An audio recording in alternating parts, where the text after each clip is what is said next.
V Trebnjem so začasno rešitev našli na vhodni kontroli pri odlagališču Globoko. Glede na to, da v samem projektu, ki je bil predviden v Globokem, je bil tudi predviden prostor kot sama izgradnja centra ponovne uporabe, vendar tisti projekt takrat ni bil uspešen.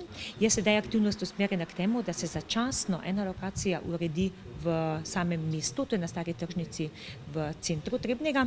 Ker pa odlagališče Globoko uporabljata tudi občini Šentrupert in Mokronog Trebelno, je na današnjem sestanku beseda tekla o ustanovitvi centra ponovne uporabe na Puščavi. V sklopu izgradnje tega lesno-predelovalnega centra smo že na začetku predvideli en del, ki bo namenjen recikliranju oziroma izrabi odpadnega lesa od starih odpadnih palet industrijskih do omar, pohištva in tako dalje. Ena izmed hal je že v lasti njihove občine. Sicer pa v nekdanji vojašnici deluje tudi odprti oddelek Dobskega zapora. V njem je nastanjenih nekaj več kot 20 oseb. Ki lahko na tej lokaciji tudi delajo na popravilo vseh teh izdelkov in opreme ali pa pač določen del te opreme potem pretvorijo v energente, kot so peleti, sekanci, kajti les, kot vemo, je uporaben kot odpadni les za energente. Prvi center ponovne uporabe so sicer odprli v Rogaški Slatini.